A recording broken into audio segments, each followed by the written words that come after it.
Class third मैं आपकी स्मृति ma'am आज आपको अध्याय 9 सर्कस पढ़ाने जा रही हूँ। प्रस्तुत पाठ में प्रसिद्ध डिज्नीलैंड सर्कस के बारे में जानकारी दी गई है। आइए पढ़कर आनंद उठाएं। सर्दियों की छुट्टियां शुरू हो गई थी और रवि बहुत खुश था क्योंकि प्रसिद्ध डिज्नीलैंड सर्कस उसके शहर में आया था। उसने मम्मी और पापा से सर्कस में चलने की जिद की।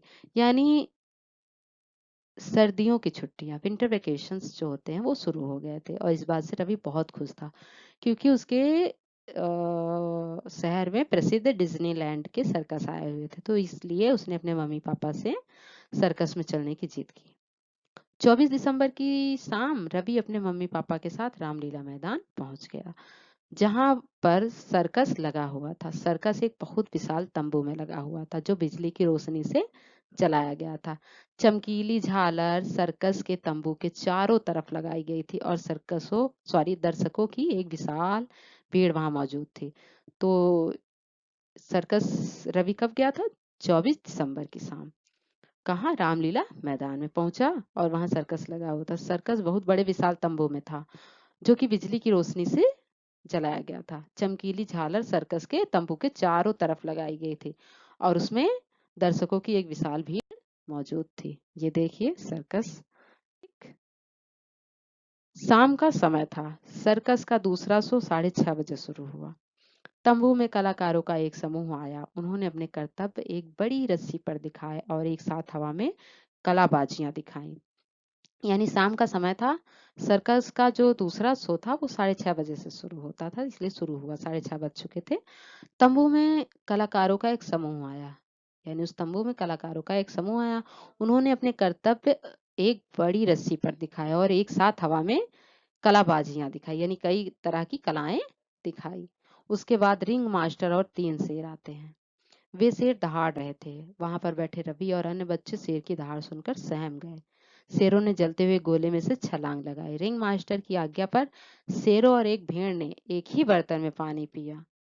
उसके बाद उन्होंने 5 घोड़ों को देखा। चाबुक देखकर वे घोड़े दौड़ने लगते हैं और रुक जाते हैं। उसके बाद हाथी का आगमन हुआ। वह नाच रहा था और फिर वह एक स्टूल पर बैठ गया। हाथी ने कई और प्रकार के करतब दिखाए। तो क्या होता है सर्कस में कि ये सब करतब दिखाने वाले रस्सी पे जो करतब दिखा रहे थे, कलाबाजियां दिखा रहे थे, उसके बाद रिंग मास्टर और उसके साथ 3 शेर आते हैं। शेर दहाड़ रहे थे। उनकी शेर की दहाड़ सुनकर रवि और जो और बच्चे थे वो थोड़ा सा सहम जाते हैं, डर जाते हैं। तो शेरों ने क्या किया? जलते हुए गोले में छलांग लगाई। रिंग मास्टर की आज्ञा पर शेर और जो भेड़ भेड़ थे, शेर और भेड़ दोनों ने एक ही बर्तन में पानी पिया। उसके बाद उन्होंने 5 घोड़ों को भी देखा जो चाबुक को देखकर ही दौड़ने लगते हैं और रुक जाते हैं। उसके बाद हाथी आता है। वह नाच दिखाता है और फिर स्टूल पे बैठ जाता है। हाथी ने कई प्रकार के और भी करतब दिखाए थे। इसके बाद 2 जोकर आए। उनके चेहरे रंगों से पुते हुए थे। उन्होंने सबका बड़ा मनोरंजन किया। उन्हें देखकर रवि और अन्य बच्चे अपनी हंसी ना रोक सके। उसके बाद 5 बंदर जो साइकिल चला रहे थे, वे अपनी साइकिल से उतरे। उन्होंने दर्शकों को सलाम किया और चले गए। उनके करतब्यों ने सबका मन मोह लिया। अंत में कलाकारों ने दर्शकों का धन्यवाद किया और शो समाप्त हो गया। रवि को सर्कस देखकर बहुत आनंद आया। यानी हाथी के बाद क्या आता है? इसके बाद 2 जोकर आते हैं। उनके चेहरे कई रंगों से पुते हुए थे। उन्होंने सबका बहुत मनोरंजन किया। उन्हें देखकर रवि और अन्य बच्चे अपनी हंसी रोक ही नहीं पाए। उसके बाद 5 बंदर जो साइकिल चला रहे थे, वे अपनी साइकिल से उतरे। उन्होंने दर्शकों को सलाम किया और चले गए।